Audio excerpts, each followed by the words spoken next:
Welcome back to the Ninth Gym program, and today we have another episode of Talking VGC with a guest here, Sebastian. What's your VGC name again? Is it just like I'm embracing. A lot of people just call embracing? me embracing. Yeah, All right, cool. Embracing VGC. I'll have your Twitter and Twitch and stuff linked in the description down below, so that awesome. we can do that. Is there anything else you wanted to plug? We'll go ahead and get plugs right off the bat. No, I'm only on Twitter. All right, fair enough. All right, do you do Twitch too? I do not. Okay. Well, never mind about the Twitch in there, but put you up your Twitter definitely in there. Probably a pinned comment or something. Uh, so you won last week's PokeBros tour, so that's pretty cool. Uh, Um, yeah, it was. I decided to just take a 6 hour nap before the tournament, and I woke up and I just ended up winning, I guess. it works out. It's pretty good.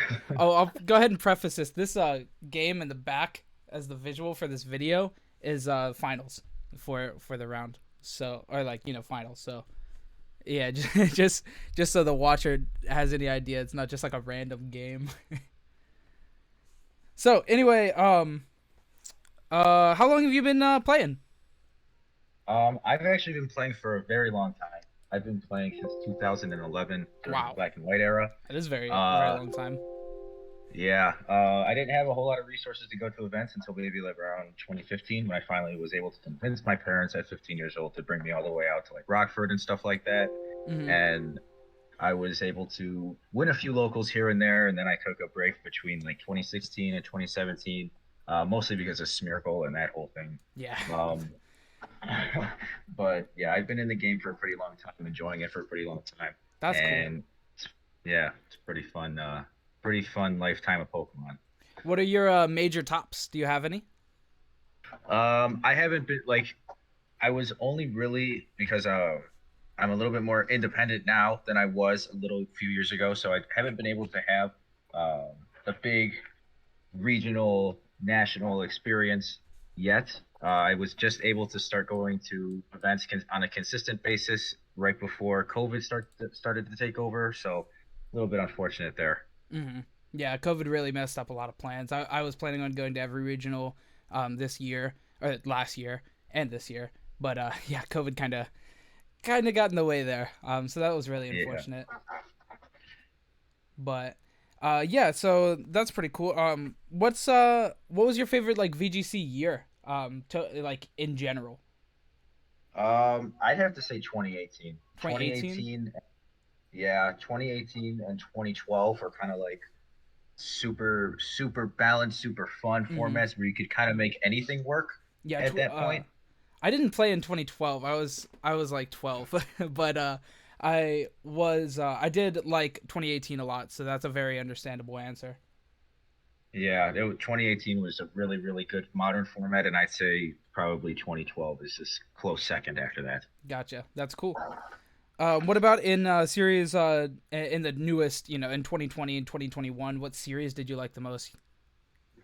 I actually really enjoyed Series One Okay. because you could make a lot of. There wasn't enough time to really let a lot of the Galar Pokemon shine because they're not as powerful as you'd probably hope. Mm-hmm. Uh, I was able to top cut a Chicago MSS with Stone Journer, and that was a really fun That's cool. experience. And uh, yeah, a lot of Galar Pokemon that are really good, unfortunately, couldn't have enough time to develop in Series One. So I really wish I could have a longer Series One to kind of just soak in all the Galar Pokemon. Yeah, But I hear that because like the fact that everything lasted really like only a month or two before it kind of shifted, and even though a lot of the shifts were pretty slight, just adding a couple Gmax Pokemon, it still like never really felt like I can make a format my home. You know what I meant? You know what I mean? yeah, it was. I didn't really feel like I had a lot of time to develop, and that kind of really sucked. Yeah. So I think that was kind of like it was like cool, but also a little bit of like just nothing could ever develop. Kind of exactly how you Yeah, said. So I yeah. guess let's just talk about your run and how the tournament went and your team and stuff. Let me go ahead and pull up the pace that you sent me here as well. keeping the EVs private, but keeping the or letting us see the moves and items. So there were a couple things on the team that I thought were really interesting, and I wanted to hear why you went with that pick. So with Tapu Fini in on your team, that was a really cool way of using it, like with the haze, the icy wind, like going away from like the calm mind. That's kind of been the more so the general strat recently. And why do you not like Calm Mind, or you just really valued like Haze and Icy Wind, like a little bit of speed control and stuff like that? Originally it was my Kyogre answer. It was more so to soak in the water spout, slow it Mm-hmm. down, to let Zern come in. I thought it would help a lot against opposing Zerns, which unfortunately wasn't really the case. Tabu Fini was probably the member I brought the least in all of my Okay. games, and the games I brought it to, I almost lost. Um, so Tapu Fini was one of the weakest members at the time. It was still kind of like an experimental slot because I needed a Kyogre answer, I needed a Calyrex-Shadow answer, and Tapu Fini at that time was my answer, and it Mm-hmm. wasn't as solid as I hoped it would be, unfortunately.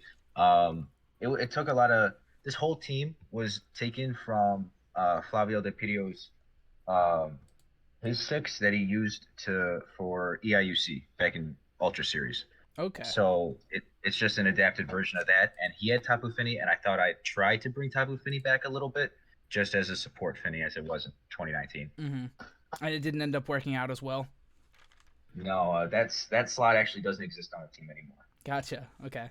Um, so is that one of the changes you would make moving forward? Oh, definitely, yeah. Right Gotcha. now it's Galarian Moltres, and it's working phenomenally. Okay. That seems like a pretty different Pokemon though, like a very different role. How is Moltres right now actually? Because I haven't really seen it used much without Dynamax. I guess Nasty Plot's still like pretty ridiculous, but Yeah. Without Dynamax, I actually think it benefits it a lot because it doesn't just get nuked if it doesn't Dynamax. that makes sense. It's just it's so bulky and it's so bulky, and you can have it do damage, especially with its ability. Mm-hmm. Right now, I run a Citrus Berry variant, and I just won Joe UX9's ladder tour last night with it. Mm-hmm. I saw Um, that on Twitter. I it was going was to mention that a little bit later as well. yeah, Galarian Moltres really kind of did its job. It shut down Lunala, it shut down Calyrex-Shadow, and it would take it. As long as Kyogre isn't Mystic Water, it lives the water spell.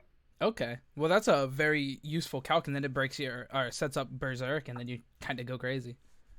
Yeah, but mine's a Citrus Berry variant, so that when I get like triple axled or something like that, I can go down to half, get the Berserk, go back up above half, and then fall back down to get another Berserk boost. Okay, yeah, that's pretty crazy. Citrus Berry with Berserk is pretty nuts. Yeah, it's a really, it's a really good addition to the team, especially since this current team is super weak to Calyrex Shadow.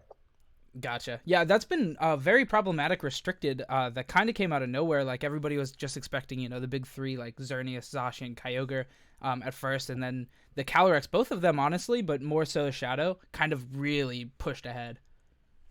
Yeah, Calyrex Shadow is a really offensive threat that I had because my team is so slow and defensive, I just couldn't keep up with its offenses. That makes sense. Did you run into that much during the first event, the Thankfully, PokeBros? thankfully, I avoided all of them, and I believe that that's the reason why I won. Actually, Gotcha. Well, that's pretty fortunate then. yeah, no kidding. Because I just get swept by Astral Barrage.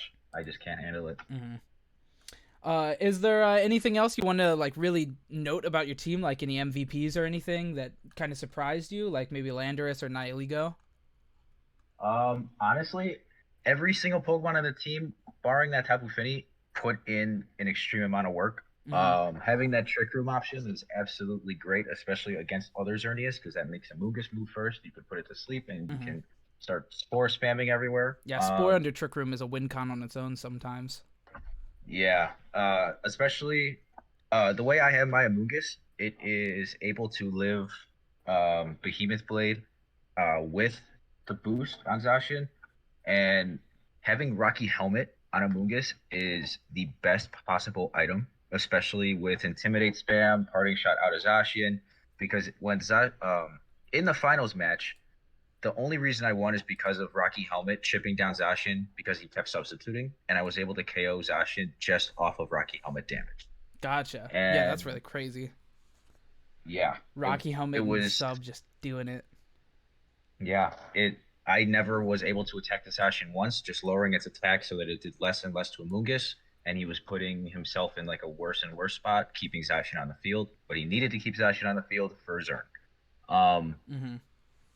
it was I I think Amoonguss is definitely the glue of the team because it helps all the sweepers just set up, like getting the substitute on Landorus, getting the um, getting Trick Room up for Neoligo, Mm-hmm. and all that other stuff. The only problem with Amoonguss, I'd say, is probably just not being able to redirect Rillaboom, but I guess that's what Yeah. Incineroar's for. Yeah, that can definitely be a problem. But Incineroar does clean that up pretty well, like you just said. So I'm glad you talked about the Rocky helmet because that was one of the other things about your team that I wanted to talk about. And hearing that, I mean that you said it really well there, like how well Rocky helmet really does.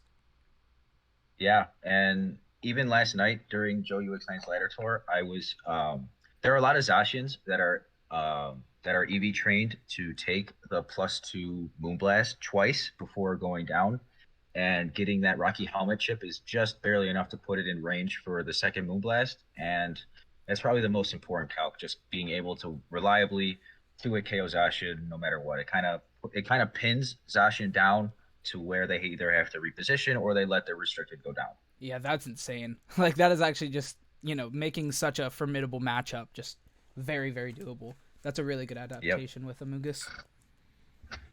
Yep. That Amoonguss in particular, um, I took most of the EV spread from I forget which format it was. I think I used it in either 2015 or 2016. One of those.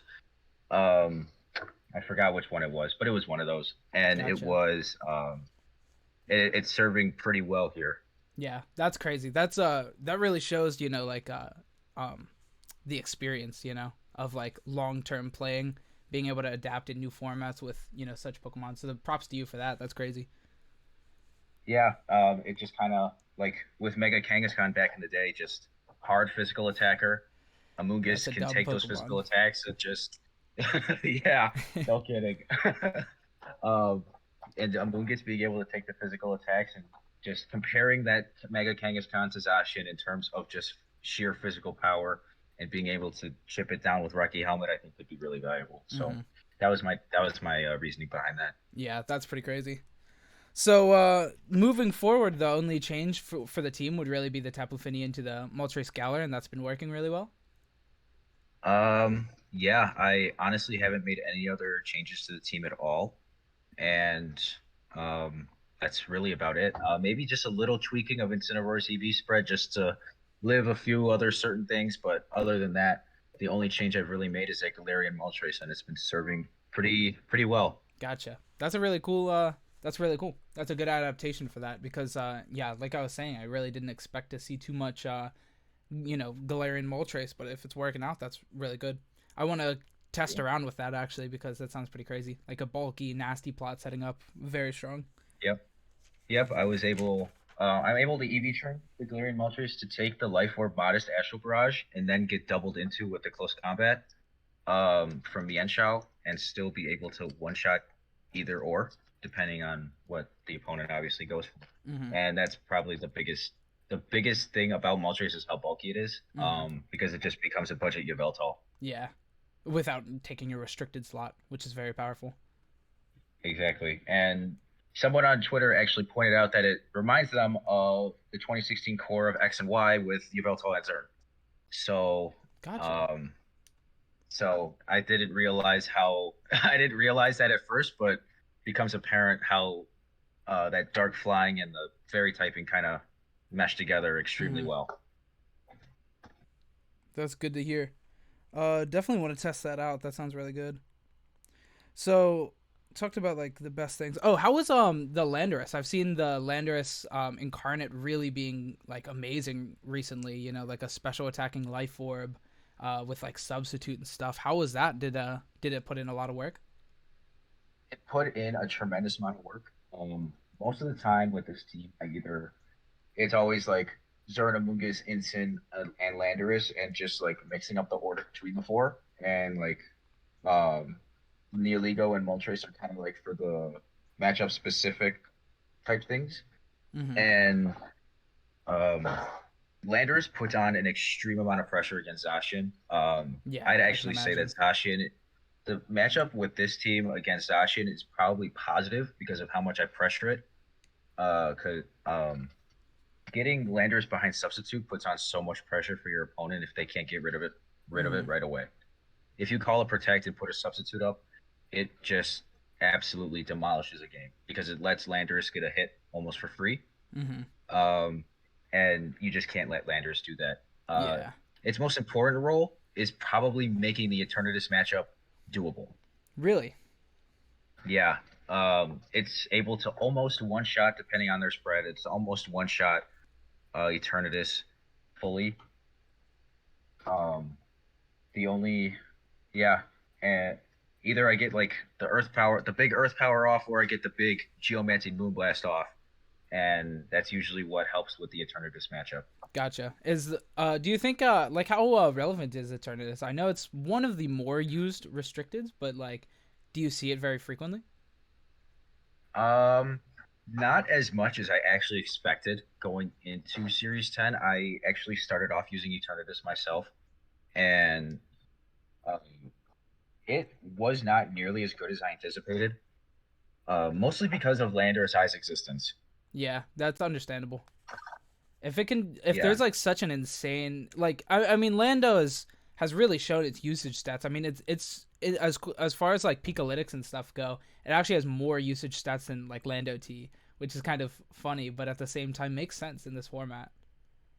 yeah. I think the biggest problem with Landor's Therian is that it needs to Earthquake, and there aren't a whole lot of flying restricteds that are viable, and there aren't a whole lot of flying Pokemon that are viable either. And I think that's what really sets Therian back a lot. Mm-hmm. And having that single target ground move is what sets the two apart. Mm-hmm.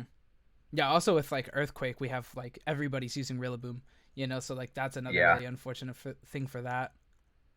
yeah, exactly. So having like that Earth power instead could it's just so much stronger, like a lot of the time. Yeah, yeah. If Incineroar is not Assault Vest, it'll just go down every single time, Mm-hmm. even through grassy terrain. That's crazy. And Yeah, the thing just yeah, like it's does work. yep, yep. So what so we talked about like some of the matchup stuff, but were there any other like incredibly difficult matchups for Xerneas or for your team, but some like Xerneas in general as well? Um, I only dropped one set during the PokeBros tournament, and that was to Alexis Bat. Um, I respect Alexis a lot, and she has grown immensely as a player throughout the COVID era of online tournaments. But it was a Zern mirror. Okay. Um, and with Zern mirrors, it is just all positioning. That Mhm. game will almost always go to timer on cart, and it is super difficult, especially if it's a negative matchup in your favor. She had Volcarona, so having that Volcarona in next to their Zern was particularly difficult because I couldn't really set up my Zern. I had to try to avoid the struggle bug with Neoligo to kill the Volcarona before getting to the Zern. And Mhm. it was just a really difficult sort of matchup there. Yeah. Um, Sounds rough. I think Zern mirrors are pretty difficult. And another difficult matchup is actually Torn Ogre. That's the main reason why I have Trick Room on Neoligo, because if you lead Neoligo Amoonguss, they're always going to taunt Amoonguss first or Hurricane it, and they'll just let you set up Trick Room. Gotcha. That makes a lot of sense. Yeah, Tornogre's been very popular in this format, and as expected, but yeah, it's everywhere. Like on ladder and Yeah, stuff, or on showdown, like it feels like every other match. it's definitely a doable matchup with this team. It's just very, like I said, position heavy. Mm-hmm. Um, the best lead at that time for me, what I had into it was probably the Type Affinity and Amoonguss just to soak up the water moves. Mm-hmm. Um, But then if they just lead Tornadus, then I just get destroyed, Yeah. unfortunately. Yeah, that I mean, it seems like the most used way for like Kyogre teams, like is the Tornogre, but yeah, having like some way of dealing with that and Trick Room on Nihiligo is like very good. It seems like. Yeah, Is it that really like sort of. when the most when that came out like with the Trick Room? Um, Neoligo, the only time I really used Trick Room was either to switch it up on my opponent, and either to switch it up on my opponent or just to deal with Kyogre. Because if I lead instant Neoligo and they lead um, Tornadus and Kyogre, then no matter what, I kind of just get that off. I kind of just get I get the Trick Room off, and they have to read the Serena stuff and all that stuff. But Mm-hmm. most of the time, I'll get that Trick Room off, and they'll just inevitably just go down to Spore. And on the Yeah. last turn of Trick Room is when you set up Zern, so you start sweeping outside of Trick Room, Mm-hmm. and it's um it's just a huge read heavy, position heavy matchup, and it's a lot slower than Kyogre really wants it to be. And I think that's what puts the edge on the Zern team, Mm-hmm. um, because it slows down Kyogre's game more than Kyogre really wants it to. That makes sense. Yeah, Trick Room. I mean, the Trick Room mix up on Nihiligo like goes back, since when it came out, but it's like really cool seeing it used like in different formats for different things, and Kyogre being the big one for this team in specific. It makes sense. Makes a lot of sense. Yeah, I think I used Trick Room the best in the Nino PokeBros tournament during my top four against Wes, and he just didn't expect the Trick Room. He expected me to power gem his Volcarona, and just got reverse swept that way. Mm-hmm. It like the Trick Room is just a total switch of tides, and it's a huge call for the opponent to make. And if they just make the wrong call that one turn, then the game shifts in my favor. Mm-hmm. So, have you been exploring anything else other than like Xerneas teams, like different restricteds or anything in the format? I tried my hand at more of the anti-meta stuff. Lunala. I have a lot of friends that are trying out Lunala. I have a lot of friends, including myself, that are trying out Duskmane Necrozma. Mm-hmm. And um, I haven't really touched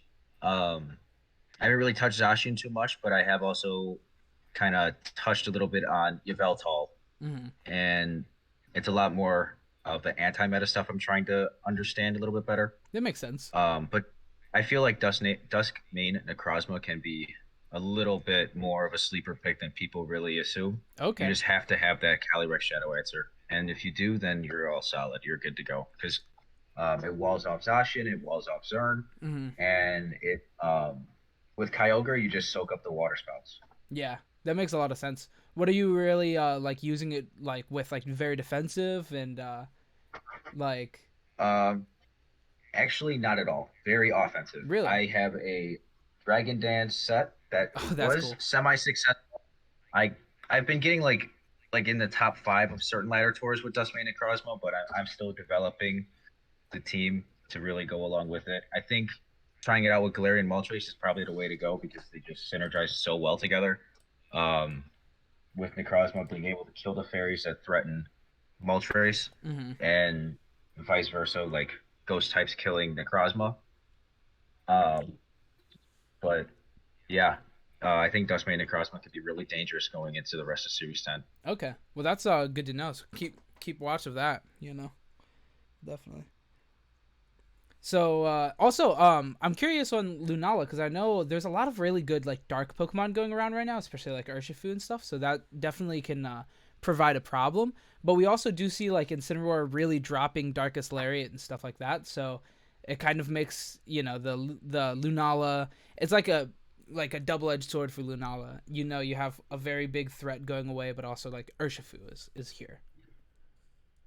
Yeah, Lunala is interesting for sure. It's a Pokemon that that I know in Ultra Series and all that, its biggest thing was not being able to touch Incineroar, Mm-hmm. and now being able to just one shot it is an absolute busted door wide open for the Pokemon. Mm-hmm. And uh, it being able to one shot Incineroar it being able to set up Trick Room, it being able to wide guard is insane. I know it's able to live the Astral Barrage with its ability. Mm-hmm. Um, it's able to live the Wicked Blow with its ability, Yeah, its and ability it is just just allows it to live. yeah, it can really do some damage if you let it. Mm-hmm. What's it taking the Oko's one Incineroar with? Meteor Beam, the Power Oh, Earth Meteor okay. Beam combo, Right. it's able to just blow through an Incineroar That's insane, immediately. actually. I haven't like thought about that. I didn't know it got Meteor Beam. Yeah, it's the one thing that's keeping Lunala viable at the moment. Gotcha. Yeah, that's really cool. That's another thing I'd like to explore then for sure. Um, what else? I got some other questions here. What are your like favorite strats in S10 so far, in Series 10 so far? Is it really like the Xerneas stuff with like Galarian Moltres as well, or anything else? With Zern in particular, it just has a special place in my heart. I've been using it since 2016. That's Used fair. it all throughout 2019, and um, I used it all throughout Ultra Series in 2019. Makes And sense. I just have a lot of experience behind the Pokemon and how to get it in a good position to be able to sweep an opponent. Hmm. I mean, if you're Um, comfortable with it, then yeah, by all means, take that to big tournaments and stuff.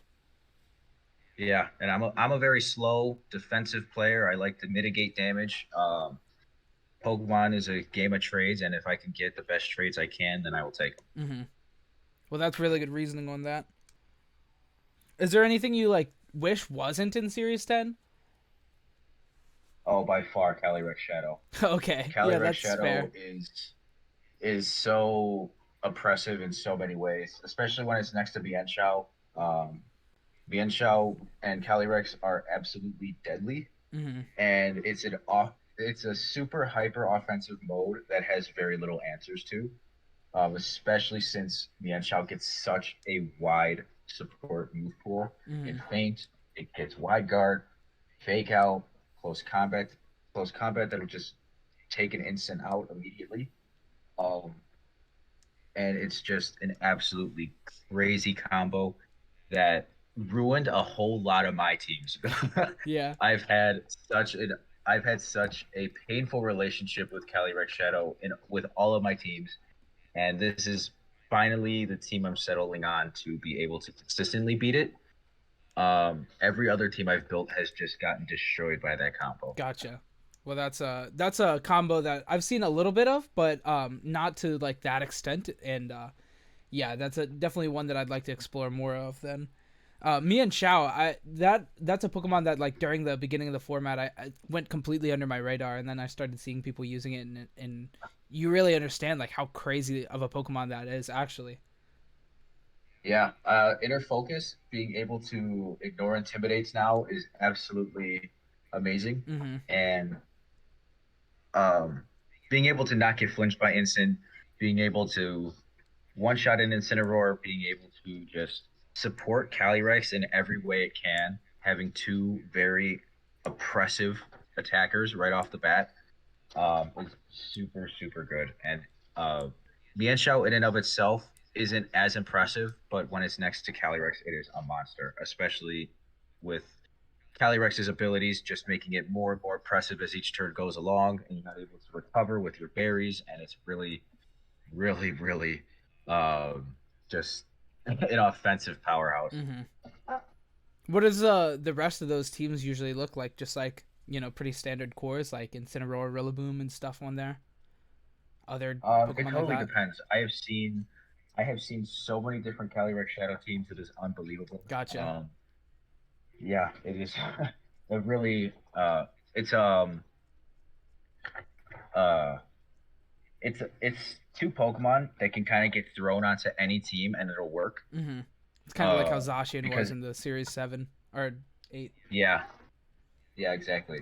It is just almost as slappable as a Pokemon as Incineroar was in 2019. That's crazy. That's like that comparison holds so much weight.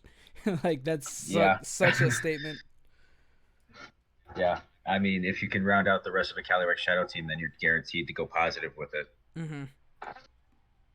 So we kind of talked about with Xerneas dealing with things like Zacian and stuff like But other than that, like how else how are the best ways of like dealing with Zacian? Because a lot of like players, that started in like 2020 are really deterred by like restricteds, and the biggest ones being kind of like Zacian. Zacian was like just enough to turn off some players. Yeah, I mean, Zacian is very scary to go up against. There are times where I'm just completely swept by Zacian behind substitute, Mm-hmm.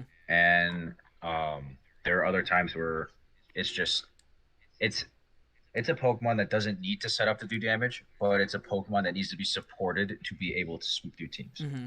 And I think it's not nearly as bad because it needs to rely on its partners to be able to get up that substitute, to be able to stop itself from being intimidated. Um, Incineroar just being around in the format is more than enough for me to be able to beat a Zacian. Mm-hmm. Um, but with the Zern team that we're talking about in particular during the PokeBros tournament, it was a like I said earlier, it felt like a positive matchup between the Zern team and Zacian teams, Mm-hmm. mostly just because I have Amoonguss redirecting, getting chip damage every now and then, um, getting Incineroar to intimidate it, and parting shot through substitute, which is probably the biggest thing. Um, uh, and just having it take it damage over and over and over again, just with Amoonguss and the Rocky Helmet, and having it not do damage to Zern. Mm-hmm. And it's just um, there was uh, and there are so many mind games when it comes to Zern as well. I remember in my round 3 or 4, I instead of just switching out, they called my Amoonguss to switch out into Incineroar, but instead I just raw moonblasted into a Zacian behind substitute and spored, and I was able to get that read, and then the next turn they just forfeited. That's crazy. Yeah, mind game. It is true that like these defensive like bulky teams that have like their huge king piece, which is like the Xerneas. If you can make like the right calls and stuff, you can just take a game. Like when it's there's no right to take the game right there. You know what I mean? Yeah, it is really crazy how just one call can kind of just shift an entire game's momentum in the other player's favor.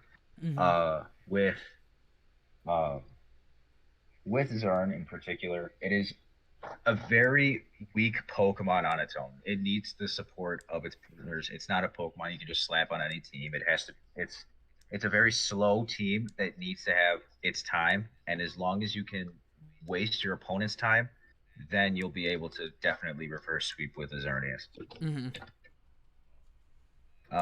The best way for me to honestly beat a Zacian team in a best of 3 is go super defensive game 1 and then super hardcore game 2 because you get in their head that way. Mm-hmm. Switch it Even if up. they win game 2, then even if you win game 2, then they're like, are they going to go defensive or are they going to go offense? Mm-hmm. Um, and most of the time, you'll get them on the calls that you want to make because they're overthinking their plays now. Mm-hmm.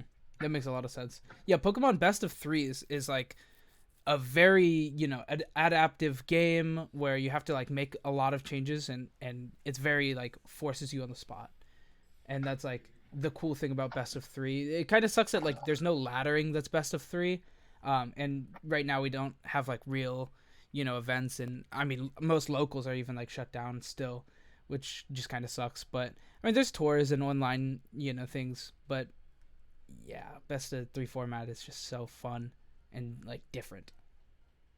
Yep, yep, I can wholeheartedly agree with that. Mm-hmm. With best of 3, it's super interesting, especially you can lead the same way and have two different Pokemon in the back, and they'll expect what you had game 1, and then just lose because of that fact alone. Um, and it's really cool with the Zern team as well because I have a lot of offense behind my defense as well. A lot of Pokemon that can honestly just replace Zern in a game, and because they can also just set up and sweep. Mm-hmm. Um, and I think the team just molds itself really well. The only thing I have a problem with currently is that I have 5 special attackers and 1 physical Pokemon, and that is Amoonguss. That is Incineroar, Mm-hmm. and yeah, just uh, going through more and more. I noticed how weak I was to Snarl Suicune. Yeah, I can see how that could be a problem. Even Snarl being on very frequent Incineroars now could be semi problematic sometimes. Yeah, that's the only gripe I have with the team Hmm. currently, and I'm trying to fix that. Oh, do you have anything in mind to fix that or to change that, or you want to keep that secret for like future tours or anything? I'm not sure at the moment. I seem to just be breaking through the Suicunes, just whittling it down and stuff like that, but it's still difficult. It's still very, very difficult. Gotcha. Is Suicune like a really popular Pokemon right now? I haven't seen him much, but I mean, it is like it has all the workings to be an amazing Pokemon in this series. You know, Tailwind, Bulk, as well as Snarl. It has like I think it gets Haze, right? Icy Wind. Like it has so many good tools. Yeah. Suicune is more of the niche stuff. Um, it can be good on certain teams. It's very hard to make productive, especially once it starts getting partial shot or snarl, Hmm. because then it just kind of sits and does nothing. Yeah, that makes sense.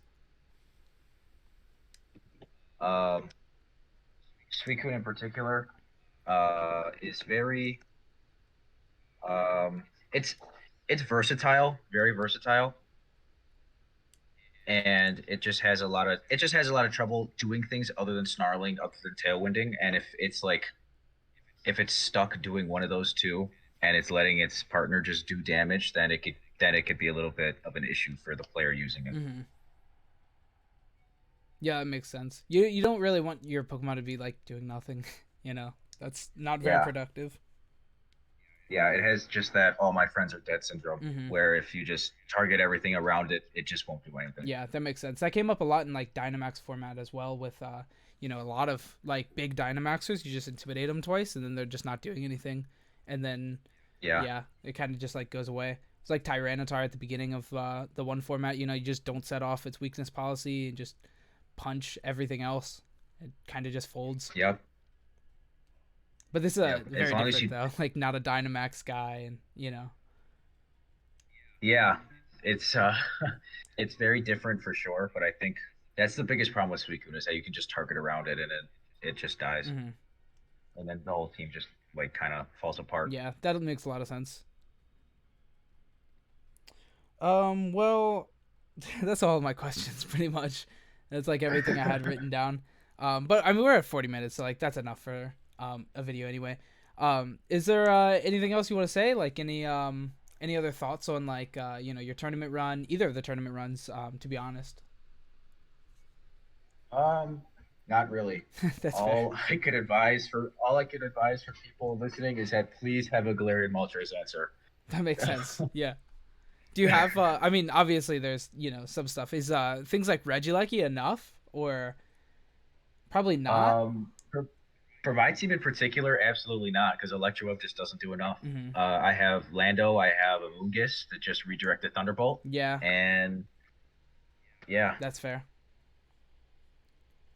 Well, there's a lot of stuff going into making a team. There's a lot of stuff you really have to prep for this in this format. So definitely the format's still developing, but I mean this is more like a format that we've had in any past format, or this is more like past formats than any other format in 2020 to 2021 because we don't have Dynamax. So we're playing a format that's already partially developed, but also is developing like really really fast in the formats. Does that make sense? Hope yeah, that made sense. yeah. I'm very grateful that it's like past formats.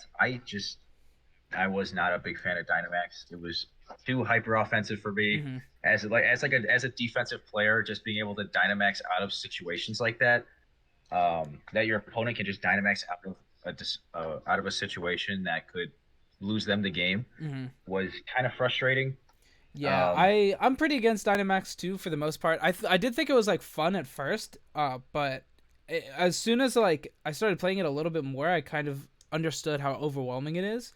Like every other format, you like OHKOing is not really that much of a thing. In the Dynamax format, when you're not taking OHKOs with your Dynamax Pokemon, it kind of feels bad. yeah, yeah, that's the biggest problem with it. And also kind of like how critical hits are just exponentially blown up in Dynamax. Um, at the end of Series 9, at the first local we had over in Chicago, I top cut with Crit Kiss just because I Hmm. was critting everything. Yeah, crit kiss was a problem. Like that was Yeah. really really dumb, and like, remember in like Series 1 and Series 2 that Pokemon was just stupid. There was nothing that you really had for that Pokemon. No, not at all. Either you had to have a Pokemon just to be a punching bag just to get around it. Hmm. Yeah, that was kind of like Dynamax, in a nutshell. Just like using a couple really dumb strategies. It was cool that it made like a lot of Pokemon. You could just put a weakness policy on it and it's viable, but at the same time, it's like it's not as viable as all these other Pokemon like Dragapult and that. And then we got like Venusaur, Charizard, Colossal, like all these dumb things.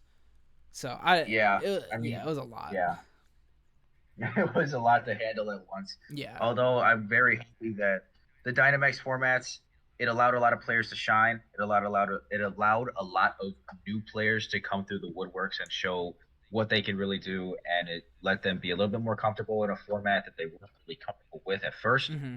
And it let a lot of new players show their faces and make a name for themselves right off the bat. And Right. I like that a lot. Yeah, that is a good point because a lot of people playing for 10 plus years were pretty much in the same boat as people that started playing like that year as far as like Dynamax goes. I mean, obviously you have a lot of other knowledge, like a lot of different stuff, but you have to rework all these damage calcs and spreads and stuff because Dynamax Pokemon and it's just like a lot different. It was like the first format that felt so much more different than everything in the past. But I mean, I didn't play when Megas first came out, so I guess I was probably a whole new horse as well. So a whole new horse, is Yeah. that? I don't think that's a saying. I don't think so either. We'll just go with it though. Yeah, it was. There was something in my head. I came out weird. I don't know. No problem. Yeah, but I guess that's just about it for the video. We're about 45 minutes, so I feel like that's pretty good. 40. I was kind of aiming for like 45 minutes to an hour, for these kind of videos for this series. So All right, perfect. yeah. I'd love to have you on the thing again though in the future. I'll keep in touch on Discords or Twitter, something like that. So Of course, I'll do my best to keep doing well in tournaments to be able to have content for you. definitely perfect. I need other people to top for me so that we can get content up. Yeah. All right. Well, I'm gonna end the video here. Thanks so much for watching, everybody. Leave a like, comment, subscribe. Makes a huge difference. Of course, follow the boy embracing VGC Sebastian on Twitter. Link will be down in the description below. Of course, so do that. Have a good week and goodbye.